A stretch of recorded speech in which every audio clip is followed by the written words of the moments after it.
Here's another of the 11 games I got recorded during my 7-day free trial of the Nintendo Switch Online, Psycho Dream. I'd only heard of this game's name before, but knew nothing else about it until I played it. This game was only released in Japan, and so this re-release stays Japanese only. This means I had no idea what the plot was until looking it up after I was done. There's quite a bit of backstory. About a decade before the game starts, a new medium called D-Movies emerges, a kind of virtual reality world people submit their own minds into and become fully immersed. They become very popular with disaffected youths, many of which end up just staying in the D-Movies to escape the real world while their bodies atrophy. These people become known as Sinkers. This leads to the formation of Diamond Dog, a group of agents called Debuggers, who go into the virtual world to save these people before their bodies die, taking their minds with them. This game takes place in 1992, where 17-year-old Yuki Sayaka is found 3 days after letting herself sink into the D-movie Story of the Ruined Capital. She was already a frail girl, and the 3 days spent sinking have left her with only 24 hours to live. That is, unless debuggers Ryo Shijima and Maria Tobari can pull her mind out of the D-movie. The first chapter of this D-movie takes place in a city, and I'll show my Ryo Shijima playthrough for it. He's a swordsman starting out with a basic slash. The first few enemies I run into are little slimes that make a jump at you when you get close. I reach a part of this roof where the wall is broken to see several slimes flying up from below as a skyscraper rises up. One slime I kill drops a yellow crystal that powers me up, replacing the sword with a bladed glove that provides a stronger and faster attack. Then there were the birds, one of which dropping a green crystal that grants me a temporary barrier. Soon after I reach the end of the screen and start a new one. There are these spinning purple orbs on the floor I found easier to avoid than to approach since they seem to have quite large hitboxes. I get another yellow crystal that allows me to swing both bladed gloves at once for more vertical range. After another skyscraper comes up, I get a third yellow crystal that turns my regular attack into a spinning one that covers both sides of me. I keep going, taking out more enemies and getting a red health restoring crystal on the way to the end of this screen. I'm now on a large set of lifts travelling down the side of this building. It's more slimes and birds coming for me. But here I get another crystal that transforms Ryo to his strongest form. It armours him, and his spinning attack now sends out lasers in 6 directions at once, making it very easy to clear the screen of most enemies. There's a purple crystal that grants me an extra special move, but I'll get to those later. This goes on for a while until the lift stops at a gross hole in the wall. I go inside and get walking, taking out the cocoons on the ceiling and avoiding the rising and lowering electric walls, taking a while to realise that constantly hitting them is just slowing them down. When left alone, the cocoons drop eggs that burst into flame when they hit the floor. Passing a few more walls takes me to the door at the end of the screen. The next room is just a straight walk with about 5 or 6 cocoons on the way to the next door. The next one has 2 snakes jumping along the floor at me before another door. This leads to the security room where the boss is. Through the wall comes a giant ghost octopus waving its tentacles around. It honestly doesn't get to try much as this powered up form is so good I just hang back and kill it in no time. For chapter 2 I'll show my second playthrough as Maria Tobari. She starts off using a whip, Castlevania style, but she can walk while whipping. The fact she rears it back a bit before whipping also lets her hit enemies behind her, granting her more range than Ryo's default sword. The first upgrade has her swap the whip for a long claw. I don't know if it has slightly less range or if it just feels that way due to the attack looking shorter. Letting a yellow crystal become a blue crystal and taking that gains you a gun. You sacrifice attack speed on hitting enemies behind you in exchange for the range. Getting a second blue crystal on top of that has the gun fire a 3-way spread. A third blue crystal then turns all 3 of those shots into homing shots. Maria's fully upgraded state grants her wings and has her firing off 6 homing shots all at once. I much preferred playing as her to playing as Ryo, though part of it may be that she was my second playthrough so I had practice and knew what to expect. But even then, the homing when fully upgraded makes her so much more useful. But with her explained, now it's time for track 2 in the underground. All these enemies barely last a second on screen before Maria blows them up. Green pod things and big flies that never get to try anything before I reach the door at the end. The next room has me going downstairs while blowing up giant eyeballs, then through another door at the bottom, then the next room has me going upstairs to another door. It leads into this flooded room where I find a huge blue egg and several moths that start hatching around it, my homing shots taking them all out right away. Then I just walk onto the next door. Now we're walking along the subway tracks taking on the snakes and these tentacles stalking in from off screen. Sometimes there are pillars rising from the ground that I have to watch out for. Then it's up some stairs to another similar screen. I go up more stairs taking out nothing new until I reach another door. Then a straight walk to another door. This level can get quite monotonous compared to the rest of the game. Feels a lot longer than the rest too. Then another straight walk until I reach the end of the screen and walk onto one where I can actually see a train in the background. The train is covered in blue slimes that try jumping off at me but get shot instead. However, I move too far to one side of the screen and a tentacle hits. dealing enough damage to knock me back down to my basic whipping form. Now these tentacles take 4 whips each to kill, but I soon get back to the claw when another group of slimes comes back, followed by the gun. By the time I reach the end of this screen I have my spread back. This time the terrain is covered in cocoons hatching into the giant eyeballs. As I get my homing shot back, I start seeing what look to me like bits of coral with eyeballs. I get my winged form back and everything's okay. I walk to the end of the screen once again. Now we get weird alien fetuses that float in and then birth themselves from their eggs. Even in this form they take a lot of hits to kill, so I just keep walking past them instead. However, enough of them gang up on me at once and I can't kill them all before they demote me again. This screen is very long and repetitive, but by the time I reach the end I've built back up to the homing shot. The next screen finally contains the boss. It's a huge purple bat hanging from the ceiling with a long neck and a huge dick head. It spits out little bombs that explode into fiery projectiles and has a fire breath that spreads across almost the entire screen. Its other attack is to lunge its head forward. If I hang back at the far left of the screen, I can just barely avoid the fire breath. On top of that, I keep jumping when there is no fire to avoid the lunging attack, slowly plinking away at its health as I wait for the auto target, which gets confused on this boss, to kick in. It baits me into walking out for a crystal, which is pointless since I can only upgrade from a red one at this level. Thanks to this, it gets incredibly close and I just barely kill it with 1 unit of health left. Even spending most of a level at my strongest, that was about 10 minutes, around a third of the average game length for a good player.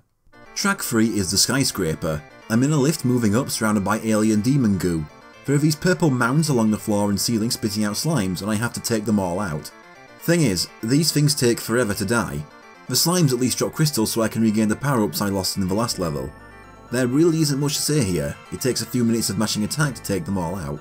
And once they're all dealt with, I'm put in another lift where instead of purple, it's all pinkish. So I have to spend another couple minutes doing the same thing again, only this time the mounds on the ceiling can spawn giant flies. Then once all of them are taken out, I reach the boss. I hate this fight. First I find a lump of purple goop with a woman inside. It's Sayaka, the girl I'm here to save. I then get attacked by this massive moth and killed soon after. A nice surprise with this game is that you not only have infinite lives, but always restart at the screen you died on. For 1992, that's very merciful. Thing is, this does leave me with no way to build up my power-ups and I am stuck with the basic sword for this boss. It's tough to get a hit in without taking damage as it's constantly swaying back and forth, or just backing away at a speed I can't get close. Its worst attack is the lightning antenna. It's one of your few chances to get some hits in since it isn't moving, but you're pretty much guaranteed to get hit. Sometimes it'll stop in a good position where you'll be safe to attack, but that's down to luck. I try to pin it in the corner, get a hit in while it charges and rush out, but it's still 50-50 on whether I'll be unscathed. The main issue was the game's timer. I found this to be completely irrelevant everywhere else in the game except for this boss battle. Just to rub the salt in, I reduced it to a hit from death, then got killed myself with only 1 second left on the timer. I get through its health faster next time, but still die when it ends up a hit from death. Next time I save up my full screen special attacks for when it's near death and start throwing them out. On previous attempts I'd throw them out earlier. The first one it flies off screen to avoid, but the second hits and finishes it off. This is an issue I have with the game. Very easy gameplay, and then suddenly out of nowhere massive difficulty spikes unless you play perfectly to keep your power-ups. This boss and another are just way harder than the entire rest of the game combined. Track 4 takes place in a forest, and Maria dies in seconds, dropping into a dragon after losing the rest of her health against that last boss. Along with the dragon is this floating thing. I can't tell if it's supposed to be a loach, a snail or a UFO. Those dragons can be a huge pain in the ass by the way. They spit out this hard to see brown projectile that can follow you and get in multiple hits. I get going up the stairs and see what the dragon looks like when I'm not near them. By the top I've made it back to having my spread shot and continue walking in a straight line. I get the homing shot back and eventually reach the end of the screen. This puts me further in the forest as I cross this bridge and get shooting down the birds. Past the bridge I get climbing these platforms, taking out a load of kappas on the way. They don't seem to fight much, just thrust. After going up a while I start going right as well until I reach the top and walk off to the next screen. It's the boss screen. At first it's just a giant cocoon that I keep shooting until it breaks open into a massive fly. I walk away from it while it charges, but not too far away so that my homing shots will turn around and hit it. Along with charging, it tries to jump on me as well, but this is easier than the last 2 bosses and I take it down. Track 5 is the runner stage. My character is always running along this road and I have to simply avoid or kill the enemies as they come. There's these sort of dragonfly things and what look like giant shrimps spitting huge bubbles at me. It can be quite tricky trying to grab any crystals the enemies drop since they go flying off the screen. After a bit we get these birds flinging their long beaks at me. I just jump over those since there's so many so close together. That's about it for the level itself. It's just about 2 minutes of those 3 enemies. I kind of like it though. The way the character feels to control combined with the music and the pace of their running just give it this dreamlike quality, fitting for taking place inside someone's mind. The boss is a giant jellyfish who I reduce to less than half health before it kills me. I have to jump in close, hit it and get away while it occasionally fires off a few bubbles around the screen. I could try and guess when it will use them to try and avoid them, but I find it attacks so infrequently that going for a damage race when I start with full health works better. And it does. And that just leaves track 6, the castle. I start in a cave below the castle where I'm avoiding boulders and taking on long-headed aliens with stubby legs and giant arses. I reach the end of this first short floor and end up on the next riding a minecart. There's a trap on this path that drops you back to the previous floor, but since this is the second playthrough I know to avoid it and the flamethrower right after. I then made it to the end and end up on a minecart on the third floor. I avoid more flamethrowers and traps, the purple rocks in the ground, and make my way up to floor 4.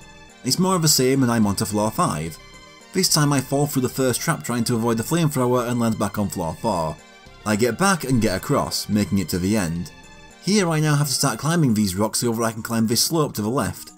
At the end I climb more rocks and go right across a few bridges. I reach the end and end up on the next screen, and I can see the castle in the background. I have no idea where I'm supposed to be though. I have giant claws coming out of the ground, purple mounds I have to break down, and these vines that can only be destroyed by taking out the balls on them. While I'm working my way through them, there's also flames bursting from the floor and ceiling. These go on for a while, and at the other end is another pair of mounds to break down. After them is these platforms, and you really need to be fully powered up to climb these for the extra jump height. I wasn't as pure, and it was a huge pain. It's a bit disorienting with that background when I'm jumping them quickly, but I get to the top, take out more mounds, and drop back down to the bottom at the other end.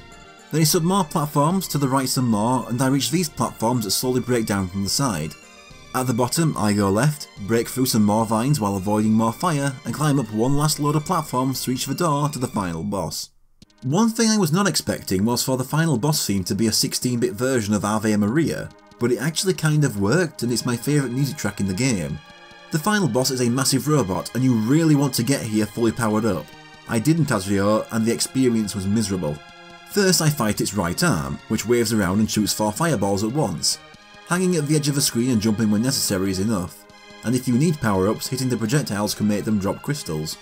After enough hits, the arm is destroyed and I drop down to the bottom, then the opposite side of the screen and climb back up to the top to deal with the left arm.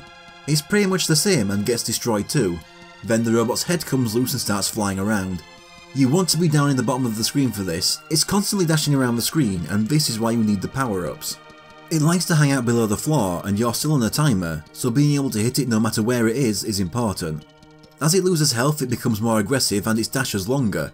I eventually get hit enough to lose my power-ups, which would be a death sentence, but it only had 3 health left while I had around half, so I just keep calm and make sure I dodge enough to get those last 3 hits in.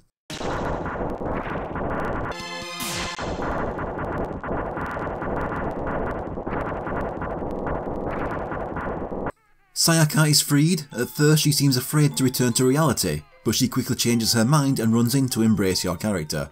Then we get the credits as we pan away from the setting of the D movie. Psycho Dream is just okay. It has the issue of being easy almost to the point of being dull in some places, but then throwing out short-lived massive difficulty spikes out of nowhere that just end up frustrating. But it's not unplayable or anything.